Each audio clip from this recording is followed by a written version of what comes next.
Good evening students, welcome to our YouTube channel पढ़ाम तो online. मैं आशुतोष कुमार आप सभी के सामने क्लास 12 पी ब्लॉक चैप्टर लेकर आया हूँ। कल वाले वीडियो लेक्चर में हम पी ब्लॉक स्टार्ट किए थे, लेकिन उसका विद इंट्रोडक्शन हम स्टार्ट किए थे और इंट्रोडक्शन के साथ हम पी ब्लॉक के बारे में आप लोगों को बताए थे कि पी ब्लॉक में कौन कौन एलिमेंट पाए जाते हैं। ठीक है, आज के वीडियो लेक्चर को हम वहां से आगे की ओर प्रोसीड करते हैं। ठीक है, तो कुछ पॉइंट्स हम उस रिलेटेड हम कुछ आप लोगों को बात बताए थे, उससे कुछ पॉइंट्स हम आप लोगों को डिस्कस करते हैं। आप लोग देखे होंगे जब आप पी ब्लॉक एलिमेंट्स के बारे में पढ़ रहे थे, ठीक है, तो बोरॉन जो है is the first element of the P block. Boron is the first element of P block.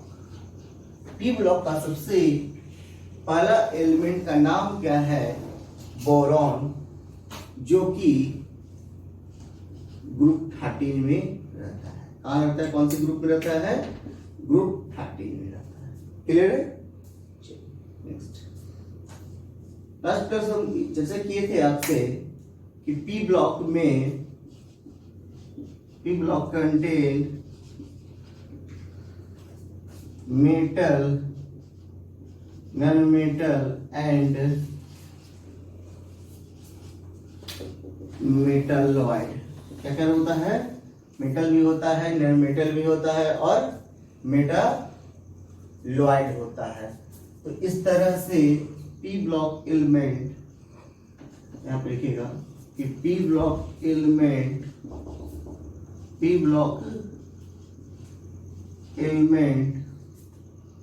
Form all types of oxide,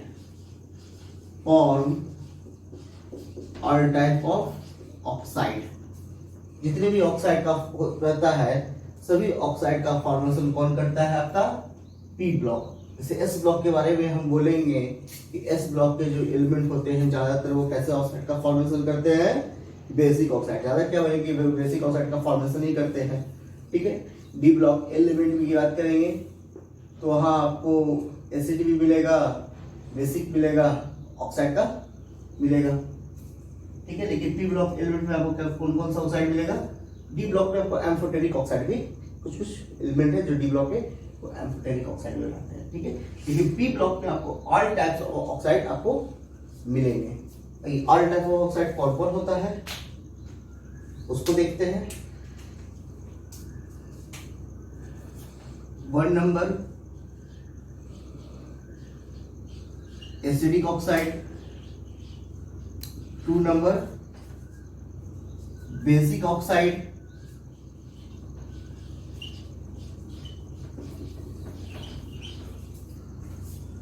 3 number amphoteric दे देते हैं,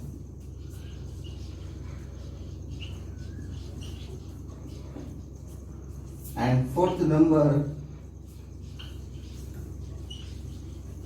न्यूट्रल ऑक्साइड। ठीक है, ठीक है, तो 4 तरह का ऑक्साइड बनाएंगे। नॉन मेटल जो होगा वो एसिडिक ऑक्साइड बनाएगा, मेटल जो होगा वो बेसिक ऑक्साइड का बनाएगा, और कुछ ऐसे मेटल होंगे जो कौन सा ऑक्साइड बनाएंगे? Amphoteric oxide. ठीक है, न्यूट्रल ऑक्साइड के बारे में हम आपको बता देते हैं। आपको ये दोनों ऑक्साइड जो होगा वो न्यूट्रल ऑक्साइड के फॉर्म में दिखेगा, N2O और NO। इसका कैसा ऑक्साइड है? न्यूट्रल ऑक्साइड है। क्लियर है? 4 तरह का ऑक्साइड होते हैं पी ब्लॉक एलिमेंट्स के पास, 4 तरह के ऑक्साइड्स होते हैं। ठीक है, नेक्स्ट अब आता है मैजिक नंबर के बारे में आपको बताते हैं। ठीक है, तो magic number of P block, magic number of P block elements are क्या हमारा मैजिक नंबर होता है 8, 18, 18, 32, 32। ठीक है, क्या होता है 8, 18, 18, 32, 32। ठीक है, ये मैजिक नंबर हमारा कहां से कहां रहेगा,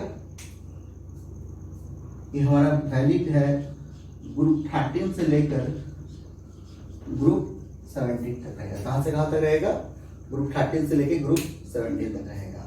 हम आप लोगों को बता देना चाहते हैं कि मैजिक नंबर होता क्या है। मैजिक नंबर वो एक तरीका है, वो टेक्निक है जिसके द्वारा हम क्या करते हैं, किसी भी एलिमेंट का ग्रुप वाइज, एलिमेंट का हो ग्रुप वाइज में हो, तो पहले एलिमेंट्स का अगर हमको एटॉमिक नंबर मालूम है तो हम बाकी के एलिमेंट्स का एटॉमिक नंबर इस मैजिक नंबर के थ्रू हम पता कर सकते हैं या पता लगा सकते हैं। अगर हमको एक एलिमेंट का ग्रुप, एक एलिमेंट का एटॉमिक नंबर मालूम है, फर्स्ट एलिमेंट का एटॉमिक नंबर हमको पता है, तो बाकी के एलिमेंट्स का एटॉमिक नंबर पहचानने में या जानने में मुझे देरी नहीं होगा, आसानी से पता लगा लेंगे। ठीक है, एक एग्जांपल ले लेते हैं, यहां से देख लीजिए। मान लीजिए आपके सामने एक एलिमेंट में रख रहा हूं nitrogen, phosphorus, arsenic, antimony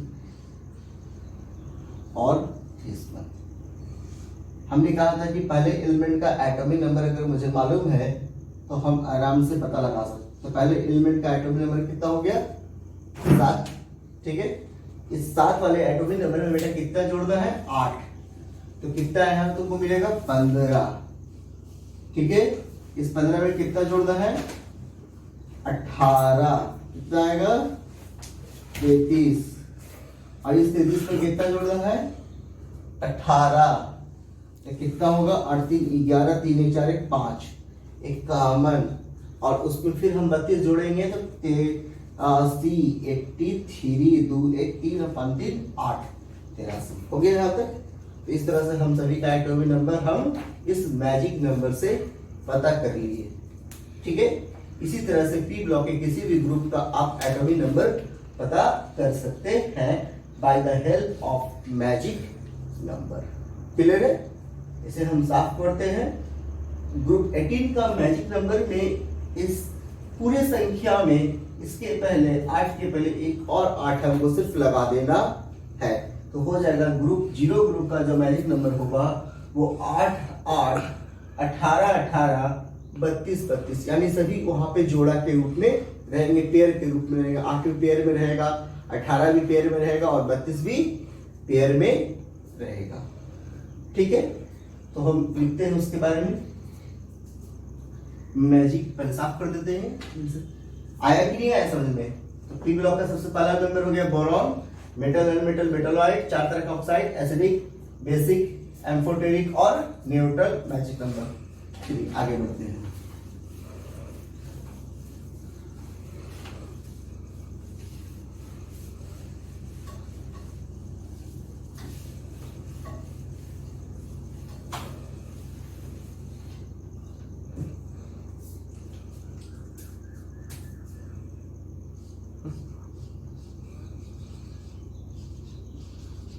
magic number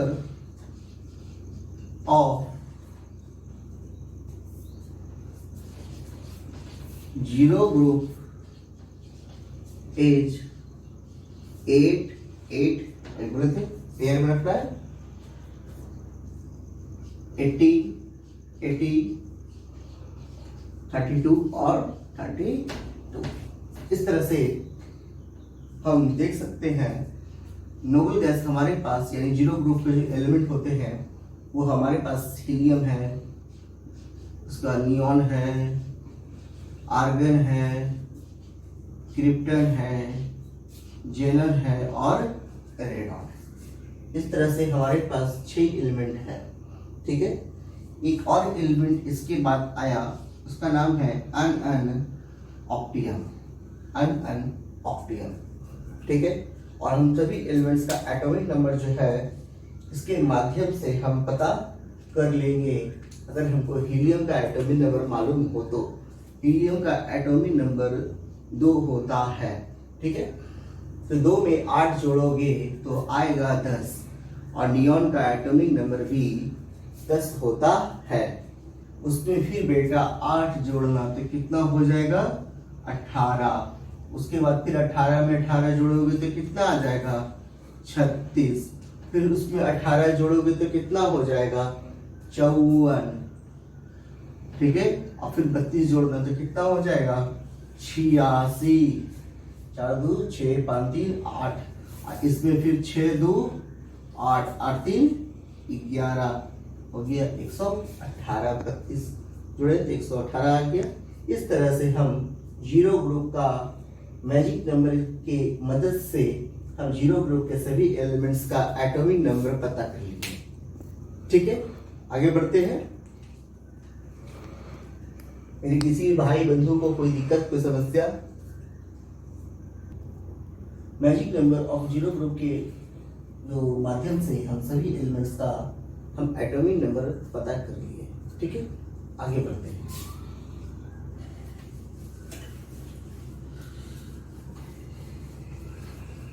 अब एक काम हमको और करना है, अभी हम पी ब्लॉक पढ़ा रहे हैं और हमको एक काम और करना है। किसी भी एलिमेंट्स का अगर हमको ग्रुप नंबर जानना हो, खासतौर पे पी ब्लॉक एलिमेंट्स का ग्रुप नंबर अगर जानना हो तो हम आसानी से जान जाएंगे। ठीक है, तो ग्रुप नंबर होता है पी ब्लॉक का होता है, शायद लिखाए थे या नहीं लिखाए, लिख लीजिए फिर से, है ना, 12 प्लस इलेक्ट्रॉन इन पी सबसे। ठीक है, हम आगे आपको कुछ तरीके बताएंगे जिससे आप और भी अच्छे से आराम से निकाल सकते हैं। ठीक, ग्रुप नंबर होता है 12 प्लस इलेक्ट्रॉन इन पी सबसे।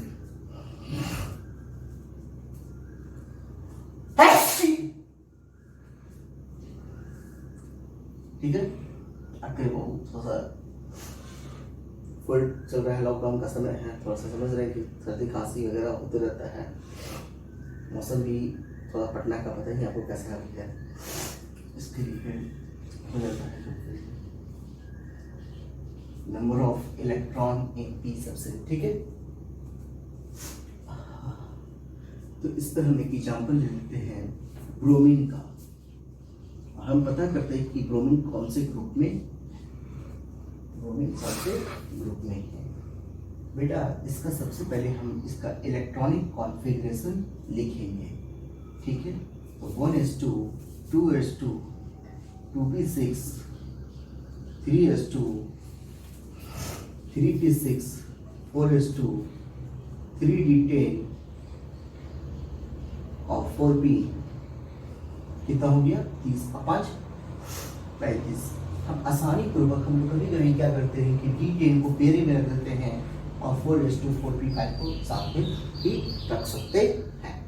ठीक है, लेकिन हमें यहाँ से अगर हमको ग्रुप नंबर फाइंड करना हो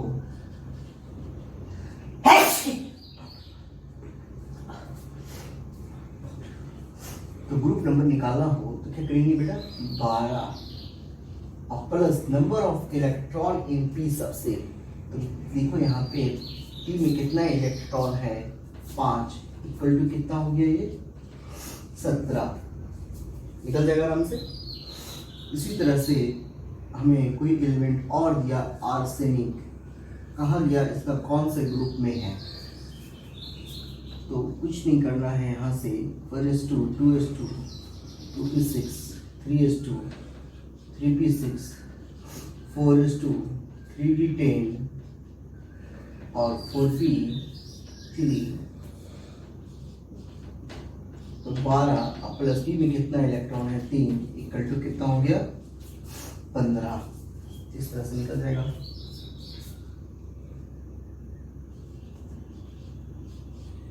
ठीक है, इसका बनाइए टीन का ग्रुप नंबर निकालना हो। ठीक है, टीन का लिखेंगे 1s2 2s2 2p6 3s2 3p6 4s2 3d10 4p6 5:4D 10। कहाँ तक हम पहुंच चुके हैं? 30 यहाँ तक होता है, 36, 2, 38, 10, 48 और हमारा 5P में कितना इलेक्ट्रॉन जाएगा बेटा? 2 इलेक्ट्रॉन जाएगा। ठीक है, तो इस तरह से हम इसका ग्रुप नंबर निकाल सकते हैं। 12 तो करना अनिवार्य है। अब P का इलेक्ट्रॉन देख लो तो P में कितना इलेक्ट्रॉन गया? 2, तो 12 + 2 कितना हो गया? 14। इस तरह से हम किसी भी एलिमेंट्स का ग्रुप नंबर हम निकाल सकते हैं पी ब्लॉक के एलिमेंट्स का। रहा बात कि हमको जो बताना था वो आप समझ लीजिए, लेकिन उसका एक कंडीशन है कि पी ब्लॉक के एलिमेंट्स का हम ग्रुप नंबर हम बहुत ही आसान माध्यम से निकाल सकते हैं, बशर्ते हमें 20 के पहले तक के लिए यह नियम फेल है। 20 के पहले कोई भी एलिमेंट जो आएगा उसमें यह नियम नहीं फिट कर पाएगा। पहला बात आपको बता, 20 के बाद के लिए, जैसे हमको 20 के बाद कोई भी एलिमेंट आपको दिख रहे हैं, जैसे यहाँ पे हमको ब्रोमीन दिख रहा है, ठीक है, तो ब्रोमीन वाले एलिमेंट का अगर हमको निकालना हो, क्या ग्रुप नंबर निकालना हो, तो 35 करना है और उससे पहले उसमें 18 क्या करना है? घटा देना है। कितना घटा देना है? 18 क्या करना है? घटा देना है। तो देखिए, अगर हमको उसका ग्रुप नंबर निकाल रहे हैं, किसका निकाल रहे हैं? ग्रुप नंबर ब्रोमीन का निकाल रहे हैं, तो ब्रोमीन का जेड का वैल्यू रख देना है minus atomic number of before noble gases. इतना कंसेप्ट हमको माइंड में रखना है। तो Z minus atomic number of before noble gases, तो बिफोर नोबल गैसेस कौन? जेड से पहले वाला। तो जेड के लिए कितना है यहाँ? 35 है। 35 से पहले तो कौन आएगा आपके पास? आर्गन ही आएगा, क्योंकि 35 के बाद जस्ट क्रिप्टन आता है, तो आर्गन ही आएगा आपके पास। तो 35 में से 18 घटाइए, 18 और 17 हमारा 35 होता है। 18 17 कितना होता है? 35। 35 17 है यहाँ पर आपके पास, तो हम 35 में से 18 घटाएं तो 17 आ गया। क्लियर है? उसी तरह से यहाँ भी कीजिएगा, ठीक है। और आर्सेनिक का देखिए 33 होता है, 33 में हम यहाँ से भी वही काम करेंगे। क्या करेंगे?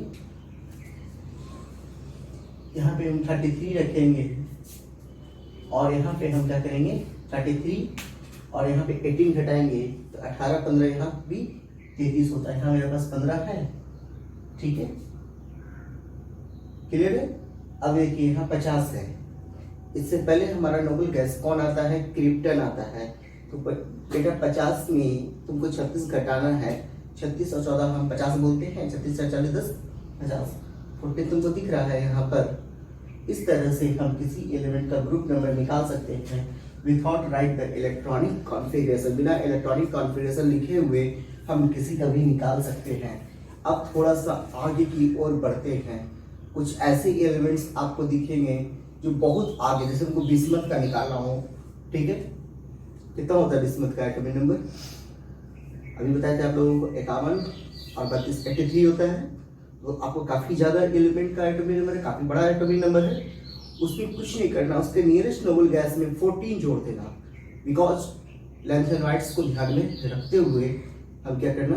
14 उसमें ऐड कर देना, ठीक है, क्योंकि लेंथ एंड राइट्स के बाद वो एलिमेंट है, ठीक है, इसी कारण उसमें 14 ऐड कर देना। तो इधर आपका नोबल एलिमेंट रहेगा, एक तरफ हमारा क्या रहेगा? देखो उसके लिए हमारा जो एलिमेंट हमारा दिख रहा है, देखो कैसे ग्रुप नंबर निकालना हो और जेड दिया हुआ हो और यहाँ पे हमारा नोबल गैस रहेगा प्लस 14 रहेगा। नोबल गैस प्लस 14 रहेगा। आया बात में? इस तरह से हम करेंगे तो हमको आ जाएगा। क्लियर है? ठीक है, आगे बढ़े हम लोग। इस तरह से हम लोग पी ब्लॉक एलिमेंट्स के बारे में थोड़ा समझ गए कि पी ब्लॉक में कौन कौन ग्रुप आता है, पी ब्लॉक में कौन कौन से एलिमेंट पाए जाते हैं, कौन कौन सा ऑक्साइड का फॉर्मेशन होता है, कैसे हम इसका ग्रुप नंबर निकाल सकते हैं। इसमें कोई आप लोगों को परेशानी तो नहीं हुआ होगा, ठीक है। अब हम लोग ग्रुप के क्लास 12 को पढ़ा रहे हैं, तो क्लास 12 में सबसे पहला ग्रुप आता है ग्रुप 15। कौन सा आता है पहला ग्रुप?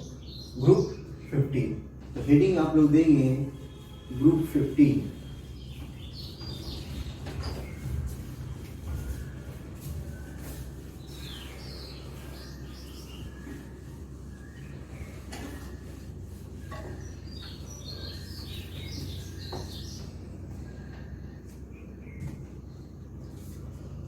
इसका हेडिंग आप देंगे ग्रुप 15 एलिमेंट्स। तो पहले ये देख लो कि ग्रुप 15 में कौन कौन एलिमेंट आता है। ठीक है, तो ग्रुप 15 में कौन कौन एलिमेंट आता है आपके पास? नाइट्रोजन है ना, लिखिएगा 5 से लिखिए। Group 15 element 13 element consist of 5 elements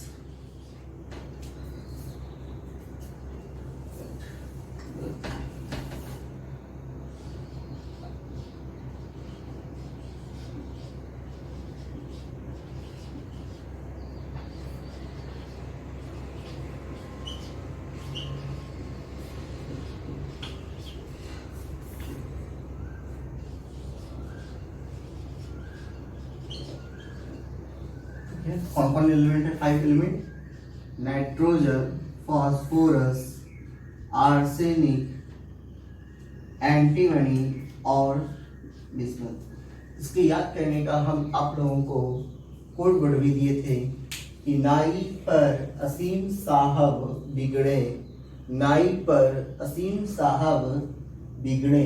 ये आपको 5 एलिमेंट्स है। ठीक है, चलिए ग्रुप 15 एलिमेंट्स को, group 15 elements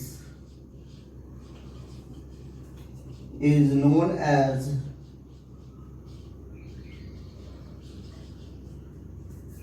nitrogen family, is known as nitrogen family। इसे कौन सा फैमिली कहते हैं? नाइट्रोजन फैमिली कहते हैं। क्यों नाइट्रोजन फैमिली कहते हैं? क्योंकि because nitrogen is the first member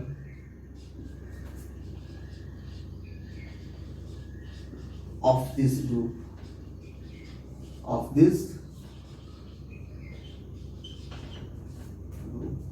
ठीक है, आगे बढ़ते हैं। एक पॉइंट पाइएगा, ग्रुप 15 एलिमेंट्स को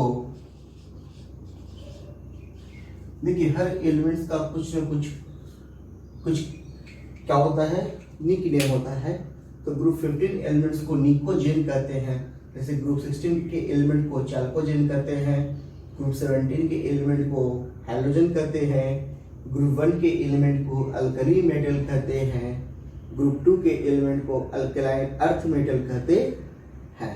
ठीक है, group 15 elements is known as, group 15 elements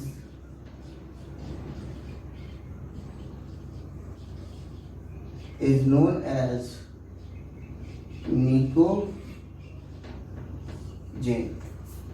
Group 15 elements is known as nicogen। ठीक है, it is derived from a Greek word, it is derived from a, it is derived from a Greek word Nicomix,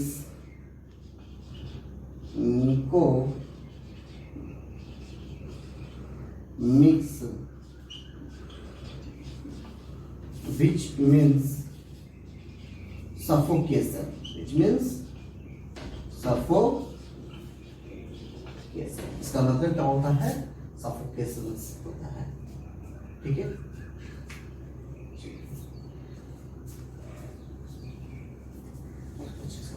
ठीक है,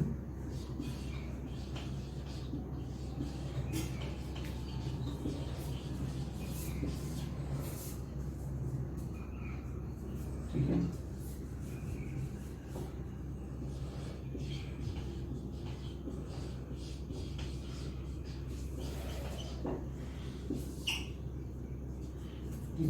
यहाँ तक हमारा complete हो गया points.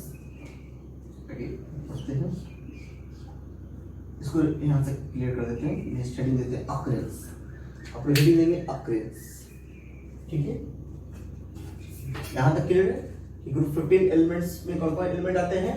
Nitrogen, phosphorus, arsenic, antimony और इसमें इसको बोलते हैं नाइट्रोजन फैमिली। नाइट्रोजन जो है वो कोई ग्रुप का जो है वो पहला मेंबर है, और ग्रुप 15 एलिमेंट्स को निकोजन कहते हैं, जिसका डायरेक्ट क्या ग्रीक वर्ड निकोबिक से, जिसका अर्थ होता है सफोकेशन।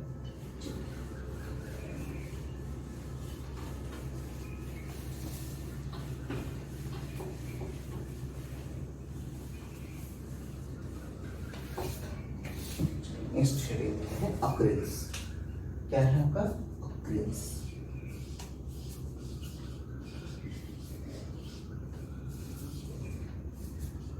ठीक है, तो अक्रेंस में हम लोग कुछ पॉइंट्स लिखेंगे। पहले तो ये पॉइंट लिखेंगे कि nitrogen occurs in free state as well as in the combined state. Nitrogen occurs in the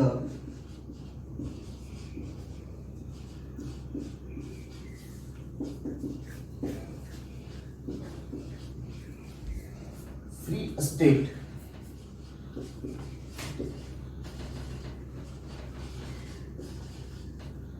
as well as in the combined state। कहाँ कहाँ पाया जाता है? फ्री स्टेट में पाया जाता है और कंबाइंड स्टेट में पाया जाता है। मॉलिक्यूलर नाइट्रोजन कंटेन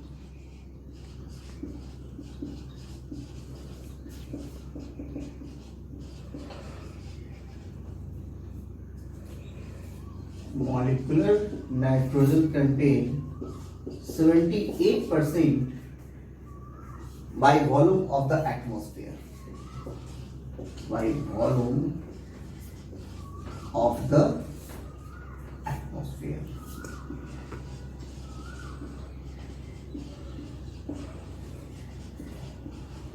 ठीक है, मॉलिक्यूलर नाइट्रोजन में कितना परसेंट होता है एटमॉस्फेयर में? 78% होता है। ठीक है, तीसरा point, nitrogen is the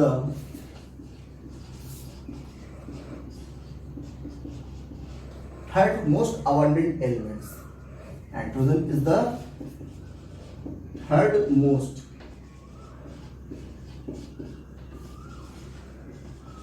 abundant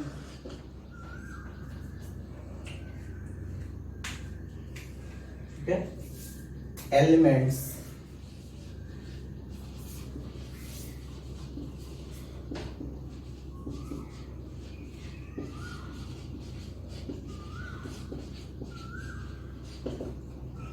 in the earth crust। Nitrogen mainly occurs as nitrates। Nitrogen mainly occurs as, याद रखिए एकदम पूछता है, nitrogen mainly occurs as nitrates।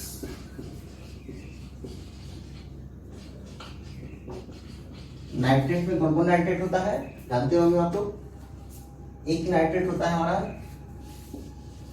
Chilli salt Peter, और एक होता है इंडियन साल्ट पीटर।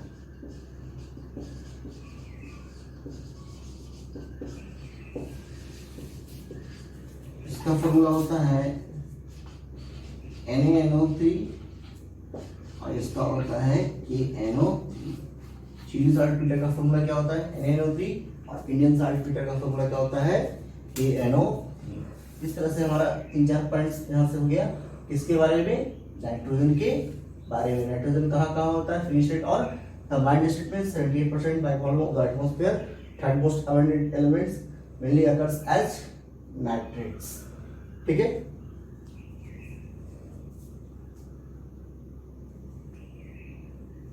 फास्फोरस के बारे में। ठीक है, अक्रेन से लेंगे फास्फोरस के बारे में।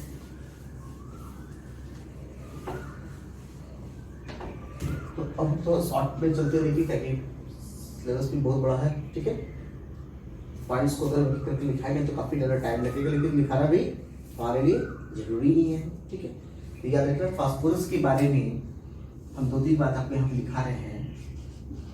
Phosphorus phosphorus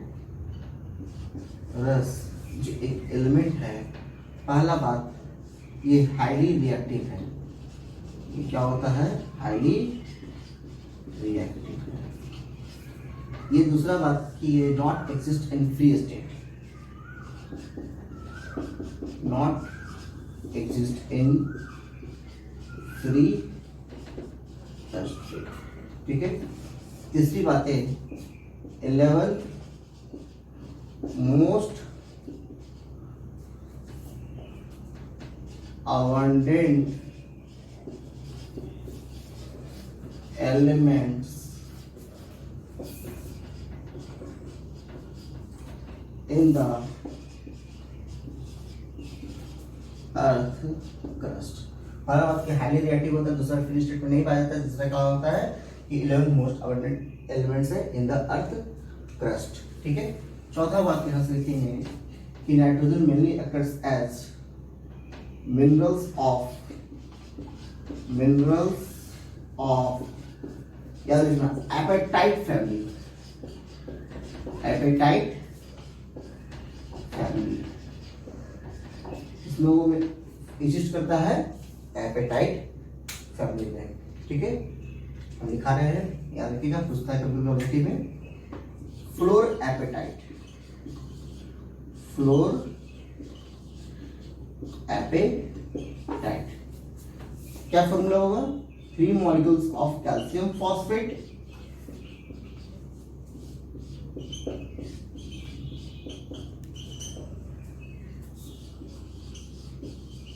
क्लोर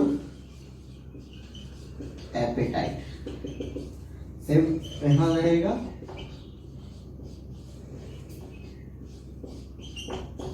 calcium chloride. एक होता है हाइड्रोक्सी एपेटाइट, हाइड्रोक्सी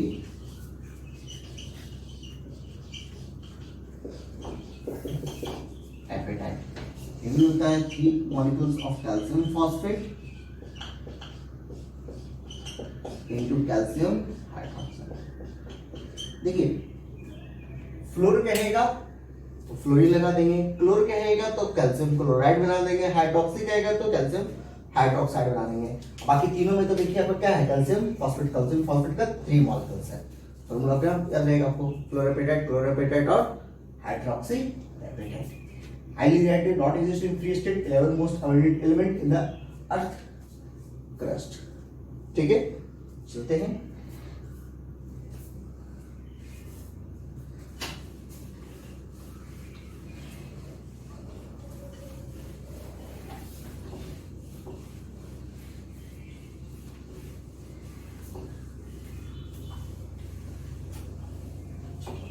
आगे बढ़ते हैं और आगे हम लोग हेडिंग देते हैं इलेक्ट्रॉनिक कॉन्फ़िगरेशन। क्या देते हैं हेडिंग?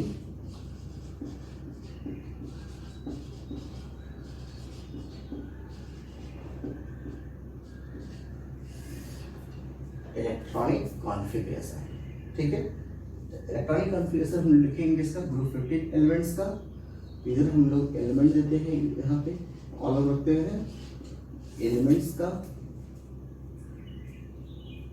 इधर उस एलिमेंट्स के जेड का वैल्यू लिखेंगे, इधर उस एलिमेंट्स के पीरियड का वैल्यू लिखेंगे। ठीक है। और इधर हमारा क्या तैयार होगा? Electronic configuration. ठीक है। हो गया प्रोसेस। और जो एलिमेंट है उसको लिख दीजिए। तो ये हो गया हमारा नाइट्रोजन, ये हमारा हो गया फास्फोरस, ये हो गया आर्सेनिक, एंटीमनी और एटॉमिक जस्ट हम लोग किए थे याद? 7 कितना जोड़ना था मैजिक नंबर के थ्रू? 8 जोड़ेंगे तो 15 हो जाएगा, फिर 18 जोड़ेंगे तो ये 33 हो जाएगा, फिर 18 जोड़ेंगे तो ये 51 हो जाएगा, और फिर 32 जोड़ेंगे तो ये कितना हो जाएगा? 83 हो जाएगा। क्लियर है? पीरियड नंबर की बात करेंगे तो हम अगर हम नाइट्रोजन के बारे में देखना जानना चाहते हैं तो नाइट्रोजन का पीरियड नंबर 2 होता है, क्योंकि पीरियड उसको बोलते हैं जो हमारा सेल होता है। अगर पीरियड अगर आपको परिचित ही हो तो सेल को थोड़ा देखिएगा, ठीक है। कौन सा सेल लेंगे, इसको यहाँ से कटिंग कर देते हैं थोड़ा। पीरियड देखना हो तो हम लोग वैलेंस सेल लेंगे। कौन सा सेल लेंगे, वैलेंस सेल लेते हैं, ठीक है। तो वैलेंस सेल हमारा नाइट्रोजन के लिए 2 होता है, 1:2, 2:2, 2p3। तो वैलेंस सेल कितना है, 2 हो गया। तो पीरियड भी हमारा 2 हो गया। तो यहाँ से बढ़ते चलाइए, पीरियड 3 हो जाएगा, ये पीरियड 4 हो जाएगा, ये पीरियड 5 हो जाएगा और पीरियड 6 हो जाएगा। तो यहाँ से हमारा कॉन्फ़िगरेशन तैयार हो जाएगा। नाइट्रोजन 7 है, तो हर के पहले वाला नोबल गैस ले लो। तो इस नाइट्रोजन से पहले कौन सा नोबल गैस आएगा हमारा, हीलियम।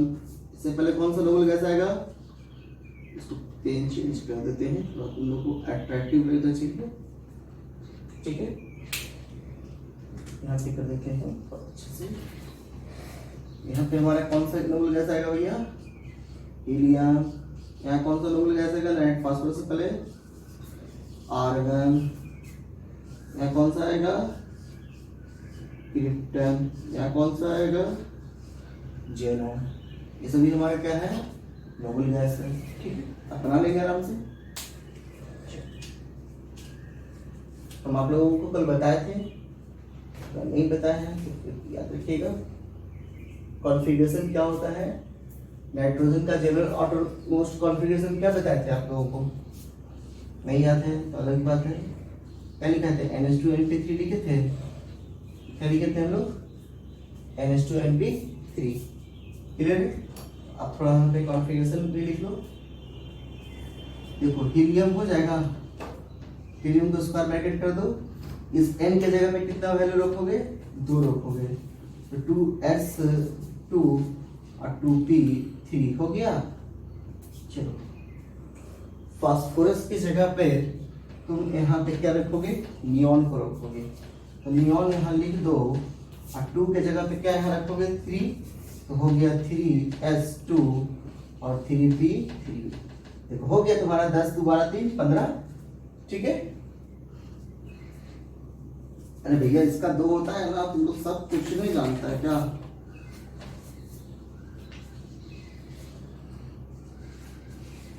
ठीक है, चलो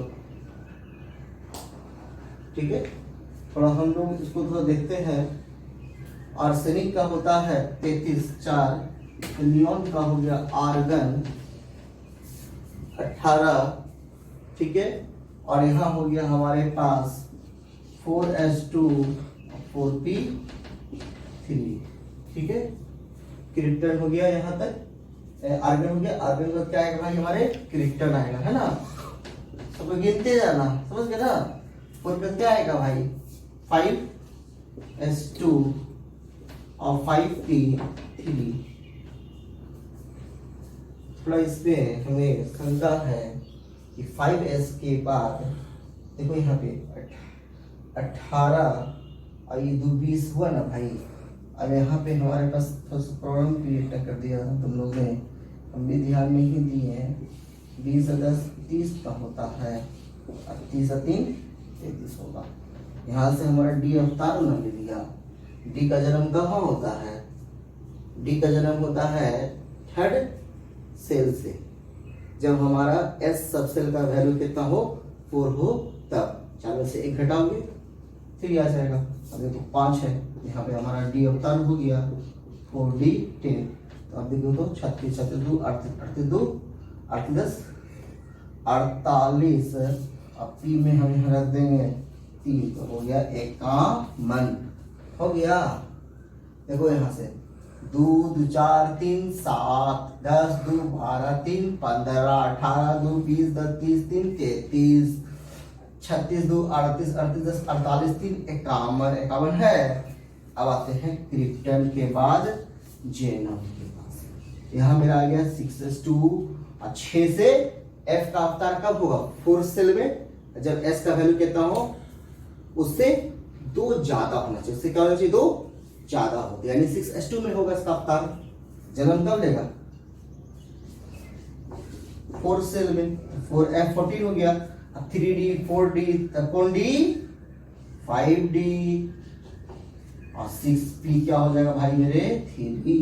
अब काउंट कर दो, जोड़ दो, 54 2 56, 56 4 60, 60 10 70, 10 80 3 83, कितना हो गया 83। ठीक है, यहां तक हमारा इलेक्ट्रॉनिक कॉन्फ़िगरेशन भी एक टॉपिक क्या होता है कंप्लीट होता है।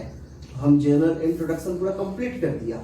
ठीक है, अब हम चलेंगे प्रॉपर्टीज पर। ठीक है, तो general properties of group 15 element start करते हैं। चलिए,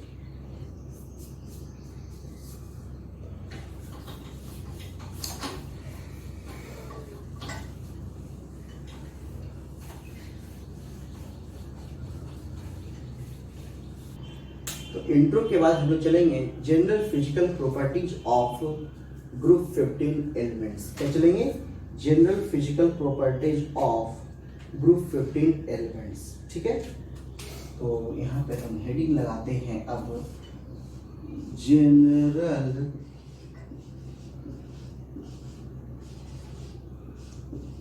फिजिकल properties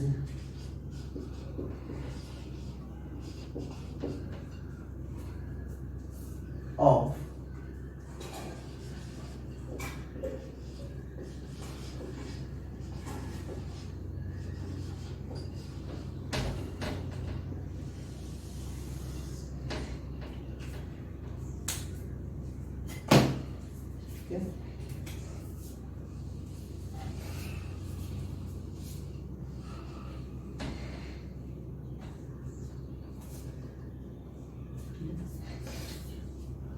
इस फिजिकल प्रॉपर्टीज के अंतर्गत हम लोग कई टर्म्स के बारे में पढ़ेंगे।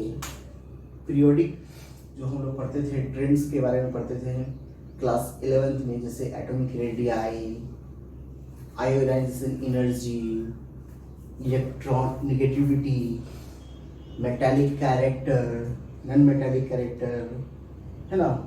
इन सभी चीज़ों की प्रॉपर्टीज के बारे में हम लोग पढ़ेंगे, सभी ग्रुप्स में पढ़ेंगे। ग्रुप 15 में पढ़ेंगे, ग्रुप 16 में भी पढ़ेंगे, ग्रुप 17 में भी पढ़ेंगे, ठीक है, जीरो ग्रुप में भी पढ़ेंगे। क्लियर है? चलिए, तो स्टार्ट करते हैं। सबसे पहला टर्म एटॉमिक रेडियाई।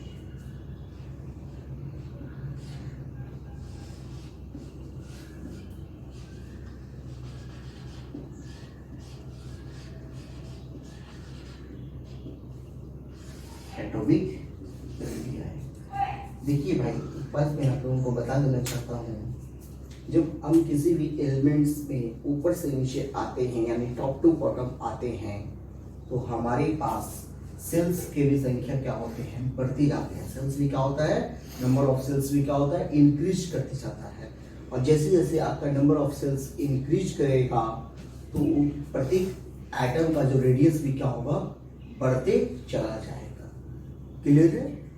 तो हमारा नंबर ऑफ सेल्स के इंक्रीज होने के कारण एटॉमिक रेडियाई भी क्या होता है, टॉप टू बॉटम क्या होता है इंक्रीज करता है। टॉप टू बॉटम क्या होता है इंक्रीज करता है।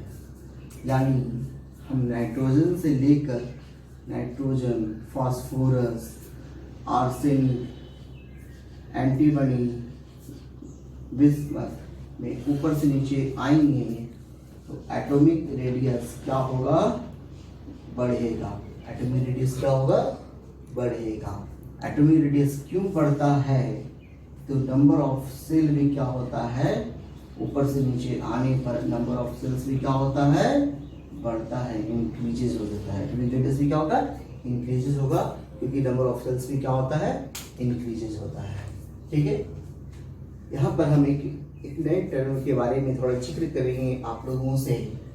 ऊपर से नीचे आएंगे तो नंबर ऑफ सेल्स तो बढ़ेगा, तो एलिमेंट वाइज हमारा स्क्रीनिंग कांस्टेंट भी क्या होगा बढ़ेगा। स्क्रीनिंग इफेक्ट को बोलते हैं हिट भाषा में, नॉर्मल भाषा में बोल सकते हैं नेट रिपल्सन क्या होता है बढ़ते जाता है। क्योंकि जैसे जैसे हम ऊपर से नीचे आएंगे तो नंबर ऑफ इनर सेल बढ़ेगा, और नंबर ऑफ इनर सेल बढ़ते जाएगा तो न्यूक्लियस और आउटरमोस्ट इलेक्ट्रॉन के बीच के अट्रैक्शन को क्या करेगा, कम करेगा। अगर नंबर ऑफ इनर सेल 1 है तो कुछ अट्रैक्शन क्या होगा, कम होगा, ज्यादा अट्रैक्शन आएगा, ठीक है, यानी रिपल्सन क्या होगा, कुछ कम रिपल्सन कर पाएगा। और जैसे जैसे आपका इनर सेल बढ़ेगा तो रिपल्सन भी क्या होगा, बढ़ते जाएगा, यानी स्क्रीनिंग कांस्टेंट क्या होगा, बढ़ेगा। जब स्क्रीनिंग कांस्टेंट बढ़ेगा तो प्रोटॉन के द्वारा लगाया हुआ अट्रैक्शन जो है इलेक्ट्रॉन पर वो क्या होगा, कम होगा। तो जो अट्रैक्शन फोर्स होता है यानी नेट अट्रैक्शन होता है उसके लिए टर्म्स होता है effective nuclear charge. Effective nuclear charge तो ऊपर से नीचे आएंगे तो नंबर ऑफ सेल्स बढ़ रहा है, इनर सेल भी क्या होगा, बढ़ेगा। नंबर ऑफ इनर सेल बढ़ेगा तो नंबर ऑफ इलेक्ट्रॉन्स भी क्या होगा, इनर इलेक्ट्रॉन भी क्या होगा, बढ़ते जाएगा। नंबर ऑफ इनर इलेक्ट्रॉन बढ़ेगा तो इफेक्टिव न्यूक्लियर चार्ज क्या होगा, घटेगा। क्या बढ़ेगा हमारे पास, ये देखो, पहला हमारा साइज बढ़ा, साइज बढ़ा तो सेल बढ़ा। साइज का फैक्टर किस पे डिपेंड किया, सेल पर। सेल बढ़ा तो अंदर का इनर सेल का इलेक्ट्रॉन भी बढ़ा।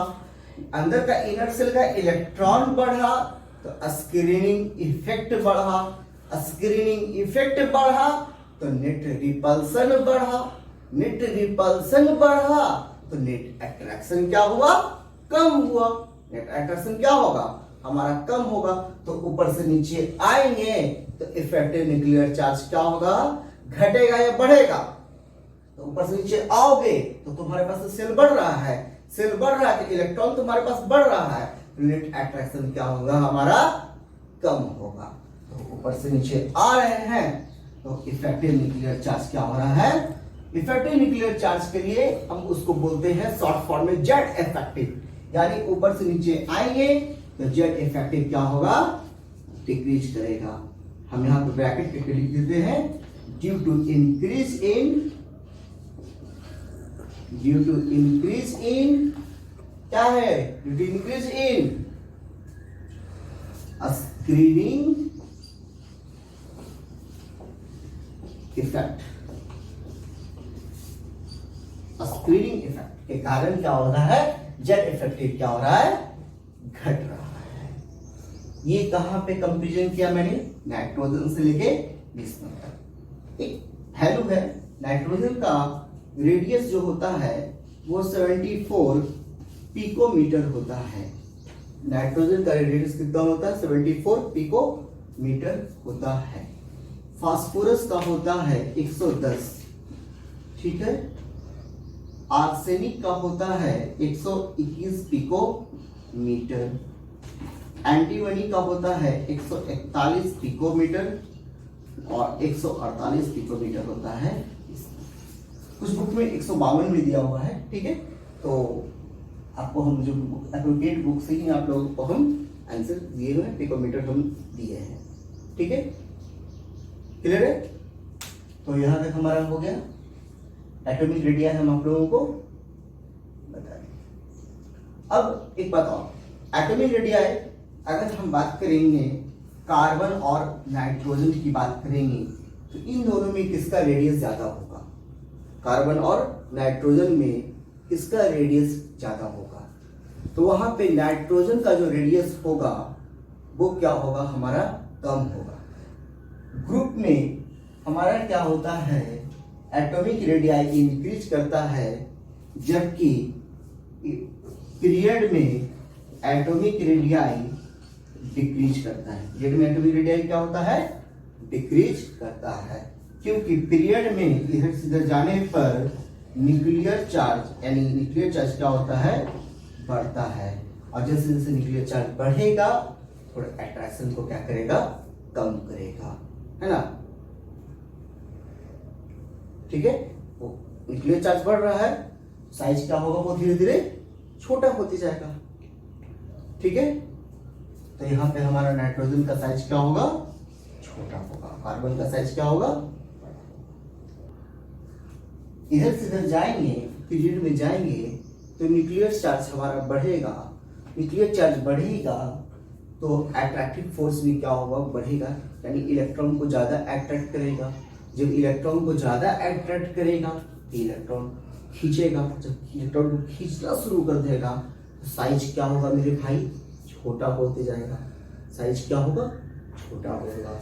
इसी कारण नाइट्रोजन का साइज क्या है, छोटा है, न्यूक्लियर चार्ज ज्यादा है। कार्बन का साइज क्या है, बड़ा है। क्लियर है यहाँ तक? तो हम समझ गए। थोड़ा मैं मिस्टेक कर दिया था उस समय न्यूक्लियर चार्ज के बारे में, थोड़ा क्या होता था, स्लिप, टंग स्लिप था। ठीक है, चलिए एक बात समझिए कि नहीं समझे आप लोग, दोनों बात समझ गए। ग्रुप पे हमारा क्या हो रहा है, सेल्स का फैक्टर रिलेटेड है और हमारा effective nuclear charge. Effective nuclear charge screening effect से ऊपर से नीचे आएंगे, नंबर ऑफ इनर सेल बढ़ेगा, नंबर ऑफ इनर सेल बढ़ेगा तो हमारा स्क्रीनिंग इफेक्ट भी बढ़ेगा। लेकिन जब स्क्रीनिंग इफेक्ट बढ़ेगा तो रिपल्सन बढ़ रहा है, अट्रैक्शन क्या होगा, कम होगा, इमीडिएट इफेक्टिव क्या होगा, घटेगा। और इधर से जाएंगे तो न्यूक्लियर चार्ज बढ़ेगा, और न्यूक्लियर चार्ज बढ़ेगा तो इलेक्ट्रॉन को खींचेगा, खींचेगा तो साइज क्या होगा, छोटा होगा। नाइट्रोजन का साइज बड़ा होता है, नाइट्रोजन का साइज क्या होता है, छोटा होता है, और कार्बन का साइज क्या होता है, बड़ा होता है। मेरे भाई जो एटॉमिक रेडियस हम लोग समझ गए। हम थोड़ा इंट्रो आपको आयनाइजेशन एनर्जी के बारे में देते हैं। ठीक है,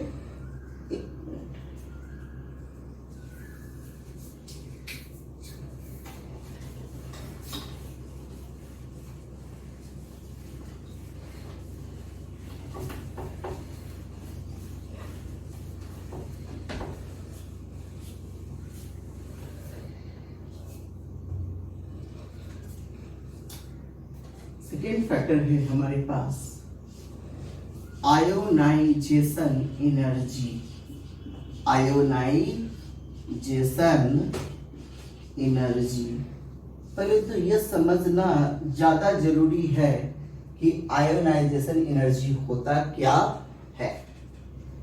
किसी भी इलेक्ट्रॉन्स, किसी भी एलिमेंट से इलेक्ट्रॉन निकालने के लिए जो एनर्जी की मुझे आवश्यकता होती है वह एनर्जी क्या कहलाता है, आयोनाइजेशन।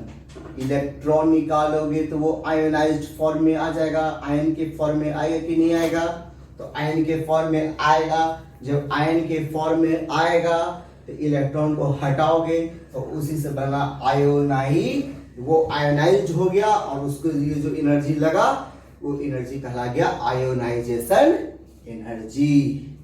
आया बात समझ में? यानी इलेक्ट्रॉन को निकालने के लिए आपको क्या करना है, इलेक्ट्रॉन को हटाना है, यानी इलेक्ट्रॉन को रिमूव करना है।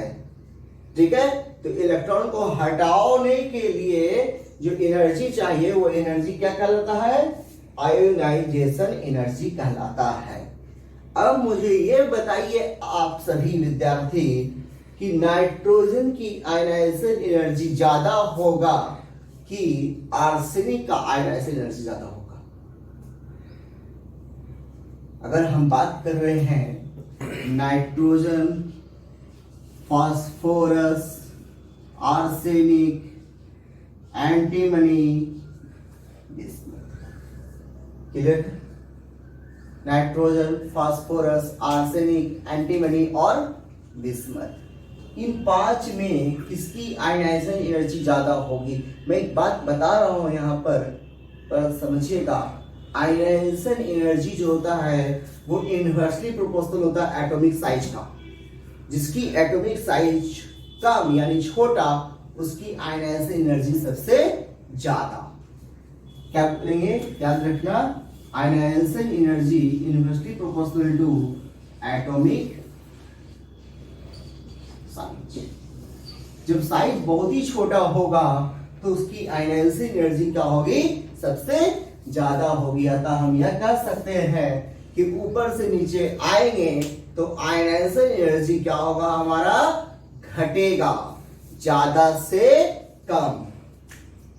कौन सा फैक्टर हमें इस पे डिपेंड कर रहा है, एटॉमिक साइज डिपेंड कर रहा है। तो ग्रुप में आयनाइजेशन एनर्जी क्या होता है, घटता है।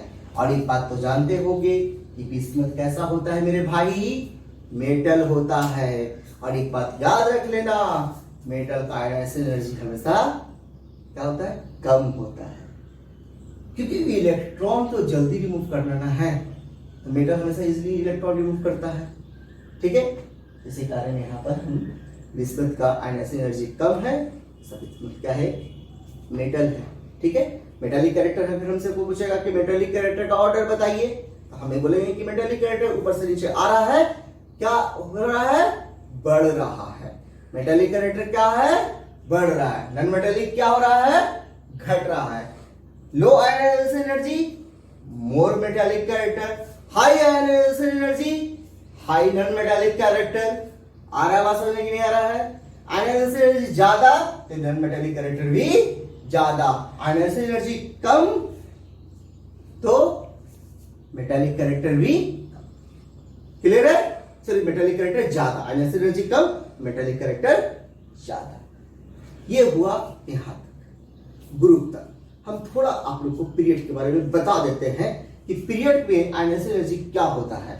नाइट्रोजन को ले लो, एक ऑक्सीजन को ले लो, याद रखना जो हाफ फील्ड केमिकल स्पीशीज है उसकी आयनाइजेशन एनर्जी सबसे ज्यादा होगा, और जो पार्शियल फील्ड है उसका तो सबसे कम, और जो फुल फील्ड है उसकी आयनाइजेशन एनर्जी सबसे ज्यादा होगी। तो आयनाइजेशन एनर्जी का टॉपिक को हम यहीं तक अब रहने देते हैं। आगे का वीडियो लेक्चर आगे के क्लास में मिलेगा। Thank you for watching this video.